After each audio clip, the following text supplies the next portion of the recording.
আসসালামু আলাইকুম everyone, welcome back to my channel. আমার আজকের রেসিপি হলো ব্রেড টোস্ট। এই রেসিপিটা নতুন কোনো রেসিপি না, সকলের বাড়িতে প্রায়শই এটা হয়েই থাকে। ছাড়া আমরা রাস্তার চায়ের দোকানে বা যে কোনো হোটেলে বা রেস্টুরেন্টে এই ব্রেড টোস্ট খেয়ে থাকি। চলো দেখে নেওয়া যাক আমার আজকের ভিডিওটি।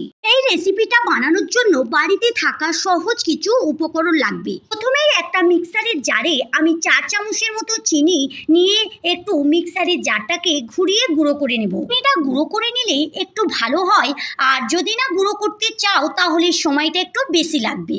এবারে এখানে আমি একটা ডিম দিয়ে দিচ্ছি।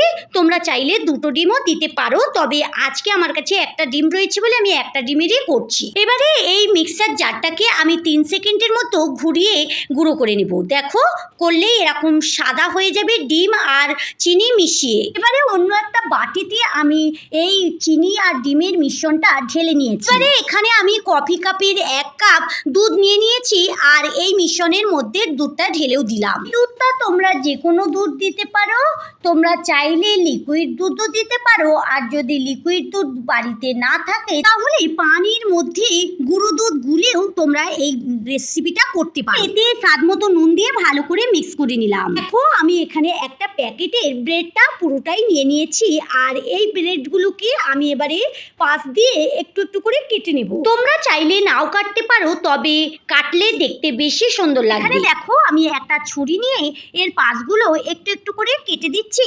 যে লাল লাল যেগুলো ধারগুলো রয়েছে ওগুলো একটু শক্ত শক্ত থাকে, ওগুলোকেই আমি ছুরি দিয়ে বাদ দিয়ে দিলাম। এইভাবে একই পদ্ধতিতে আমি সবগুলো ব্রেড এইভাবে পাশগুলো কেটে নেব। তবে বন্ধুরা, কাটা অংশগুলো আমি ফেলে দেব না, আমার অন্য কাজে লেগে যাবে। আর তোমরা চাইলে নাও কাটতে পারো, এরকম সব কিছু একসঙ্গেও করতে পারো। এতক্ষণ আমার ভিডিওটা দেখলে কিন্তু একটা লাইক দিতে ভুলে গিয়েছো। প্লিজ একটা লাইক দিয়ে ভিডিওটা কন্টিনিউ করতে থাকো। ভিডিওর বিষয়ে যদি কোনো মতামত থাকে তাহলে কমেন্ট বক্সে জানাতে কিন্তু একদম ভুলবে না। আর তোমরা যদি আজকে প্রথম আমার ভিডিও দেখে থাকো তাহলে যদি কোথাও একটু ভালো লেগে যায় চ্যানেলটা সাবস্ক্রাইব করে সঙ্গে থাকতে পারো। এখানে দেখো বন্ধুরা, ব্রেডের সবগুলো ধার আমার কাটা হয়ে গেছে।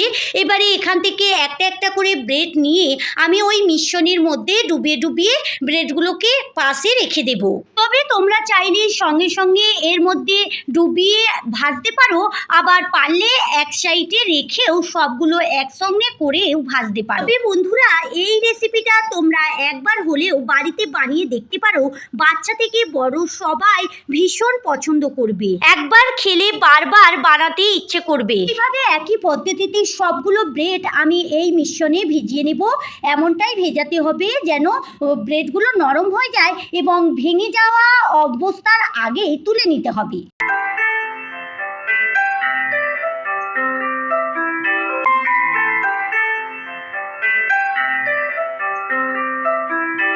এখানে দেখো বন্ধুরা, সবগুলো ব্রেড আমার মিশ্রণে ভেজানো হয়ে গেছে, একটা জায়গাতে তুলে রেখে দিয়েছি। চলো এগুলোকে এবারে ভেজে নিই। এখানে চুলাতে আমি একটা চাটু বসিয়ে দিয়েছি, চাটুটা খুব ভালো করে গরমও হয়ে গেছে। এবারে এই চাটুর মধ্যে আমি তেল ব্রাশ করে নিচ্ছি, সাদা তেলই এখানে আমি দিচ্ছি। তোমরা চাইলে বাটার দিয়েও করতে পারো, তবে বাটার দিয়ে করলে একটু বেশি ভালো লাগবে। আর আমার কাছে এখন বাটার নেই বলে আমি একটু সাদা তেল দিয়ে এটাকে বানাচ্ছি। তবে তেলের পরিমাণটা একটু বেশি দিতে হবে, তাহলেই এই ব্রেড টোস্টটা খেতে ভীষণ ভালো লাগবে। ব্রেড টোস্টটা কিন্তু মিশ্রণে ভেজাবার পর অনেকটাই নরম হয়ে গেছে। আমি এখানে কিন্তু একটা হাতার সাহায্যে একটু আস্তে আস্তে করে নিয়ে চাটুতে দিলাম। তার সময় ব্রেড টোস্টটা অনেকটাই নরম থাকবে, আর ভাজার পরে যখন ব্রেড টোস্টটা একটু ঠান্ডা হয়ে যাবে তখন কিন্তু একটু শক্ত শক্ত হবে। ব্রেড টোস্টটা নরম হওয়ার কারণে আমি এখানে দুটো হাতা দিয়ে ধরে ধরে আস্তে আস্তে উল্টে দিচ্ছি, তা না হলে ব্রেড টোস্টটা ভেঙে যাওয়ার ভয় থাকে। এখানে দেখো, ব্রেড টোস্টটা খুব ভালো করে ভাজা হয়ে গেছে, আমি আস্তে আস্তে একটা প্লেটে তুলে নিলাম। এখানে দেখো বন্ধুরা, একইভাবে সবগুলোকে আমি এইভাবে ভেজে নিয়েছি। এখানে দেখো, একটু সুন্দর দেখাবার জন্য আমি মাঝখান থেকে এইভাবে তিকোনা ভাবে কেটে নিচ্ছি। তোমরা চাইলে না কেটেও খেতে পারো, তবে বাচ্চাদের বেশি ভালো লাগার জন্য আমি কিন্তু একটা ছুরি দিয়ে মাঝখান থেকে কেটে নিচ্ছি। সবগুলোই কিন্তু এইভাবে কেটে নেব, আর দেখতেও সুন্দর লাগবে। এখানে দেখো বন্ধুরা, সবগুলো কাটা হয়ে গেছে, আর একটু সুন্দর দেখাবার জন্য আমি এইভাবে সাজিয়ে নিয়েছি। আর দেখো বন্ধুরা, কতটা সফট আর নরম হয়েছে, দেখতেও সুন্দর লাগছে, আর নরম হওয়ার কারণে খেতেও কিন্তু অনেক ভালো লাগবে। ওপরটা কিন্তু একটু শক্ত শক্ত, বেশি শক্ত না, আর ভেতরটা অনেক নরম।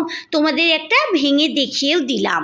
আমার সকল বন্ধুরা কম বেশি ব্রেড টোস্ট বানাতে জানে, আমার মতো একবার এইভাবে বানিয়ে দেখতে পারো। আশা করছি আজকের ভিডিওটা তোমাদের কাছে খুব ভালো লেগেছে ও সহজ লেগেছে। আজকের ভিডিওটা এই পর্যন্তই। আজকের মতো বিদায় নিচ্ছি। ভালো থাকবে, সুস্থ থাকবে। আল্লাহ হাফেজ।